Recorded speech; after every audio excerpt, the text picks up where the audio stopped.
Hey everybody, Tom's here, and if you're new to the channel, welcome. This is something I like to do from time to time. I like to cut a lot of unique woods on the channel, do something different, as well as if I ever get the first time cutting something. Now this is not my first time cutting black walnut on my Timber King 2000 diesel sawmill. However, this is the first, it's actually the second log section of the trees that we recently got out of the Huntsville, Alabama area. But everyone loves to see crotchwood. They're all the rage is about that crotchwood. So it's even more of the rage if it's black walnut crotchwood. I don't know why that's so funny to say, but whatever. This right here was out of a tree that was essentially dead. The bottom 10-ish foot of the log was just crap.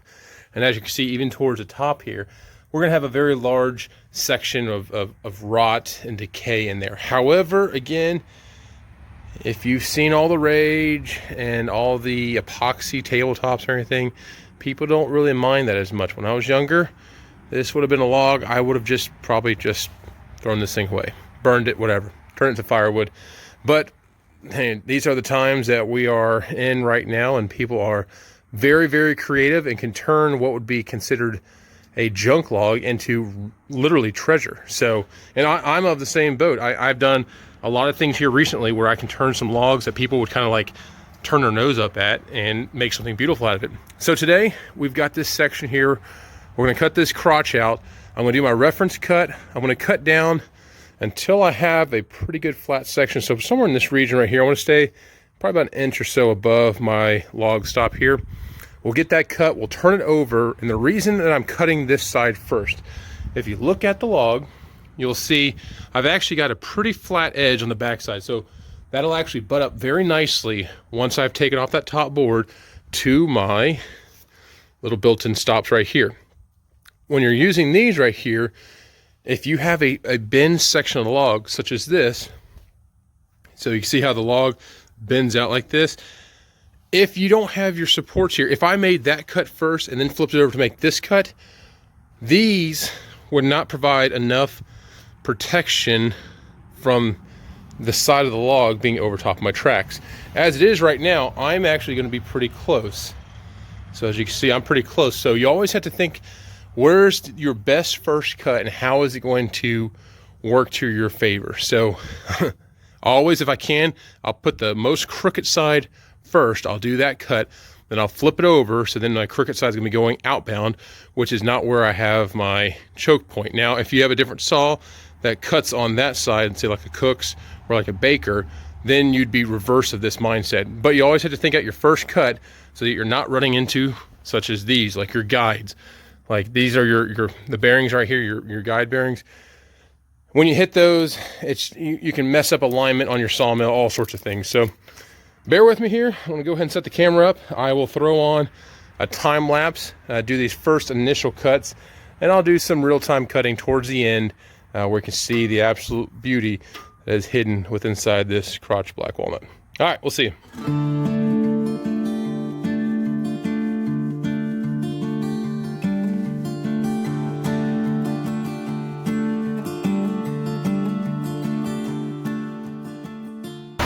All right, folks, I've just readjusted the camera here to what I believe will be a good angle.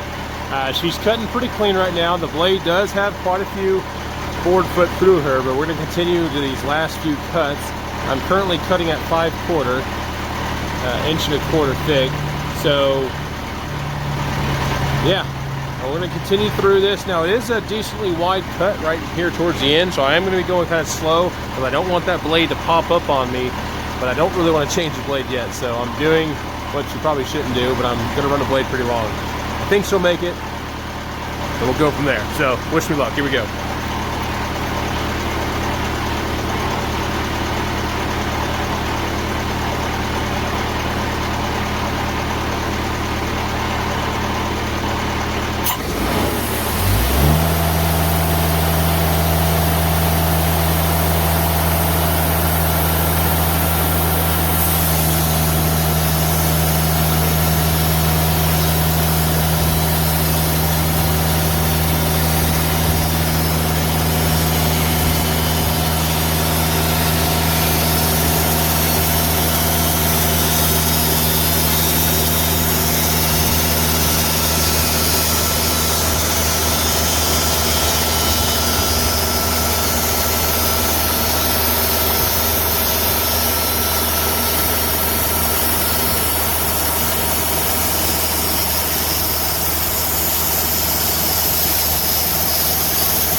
together.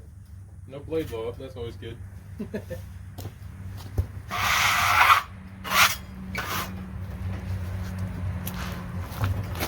Oh yeah, she's gonna have a lot of figure.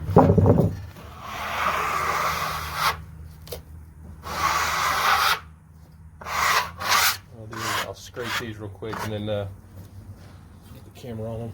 That's gonna be really beautiful.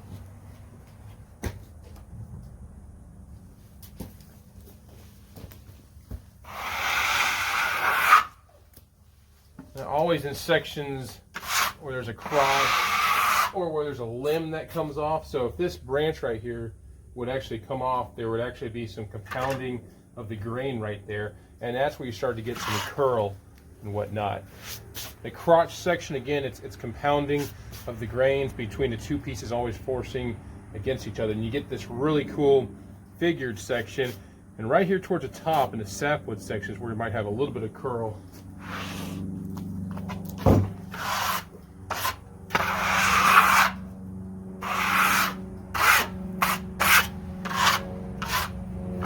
Anytime I can work a piece of figure into a project, it works out for everyone's advantage.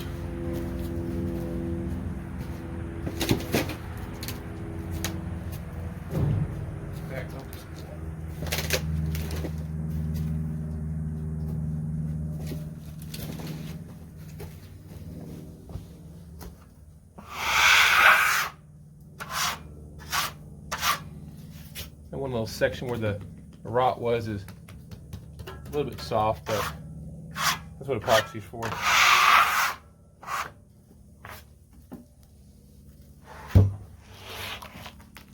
Oh, this one's gonna have some of the best figure to it. And we're close to the pith right here. It looks like the pith transitioned through this piece right here, but again, this little section where the pith is at is great to fill epoxy. On black walnut, you get these little fibers right there in the center of the pith. This piece is going to be gorgeous because it has the figure from the crotch section as well as where the branch is coming off, so you have some curl pieces in there.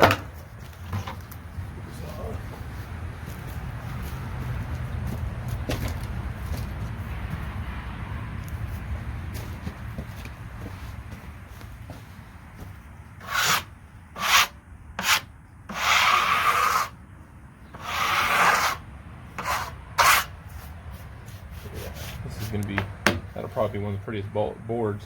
It'll be real pretty for a spoon or something through there too.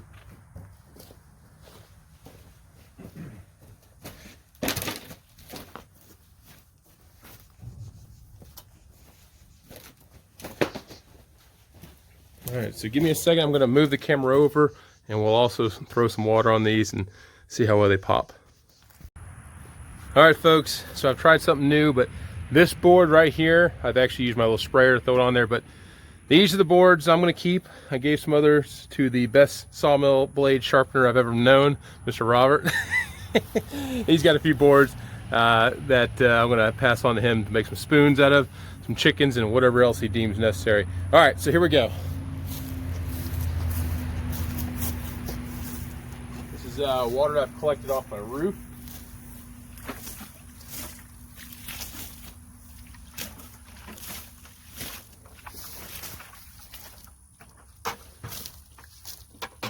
So, finish off a few little areas. I'm very happy with these boards look. The figure in them is quite impressive. Now they do have a little bit of rot section right here, some soft spots, which you can break right off, but you know, that's what epoxy's for, like I keep on saying. These boards, they're gonna make some beautiful pieces, all cut at 5/4. Which is 1.5 inch thickness, or excuse me, 1.25 inch thickness. I think just the figure alone in these is going to what really makes these a seller for me. So again, this is one. You got really strong figured section where the two branches kind of work together. You got a little branch that came off of here, and then the pith section, which a lot of people cut it out, but now that folks do the epoxy, this pith section, if you notice on black walnut, and some other woods will do this too, it's almost like a fibrous hair between it, this little dark section right here. I'll scrape that out and get it, go ahead and cleaned out down the road after these dry for some epoxy. These are some beautiful, beautiful boards.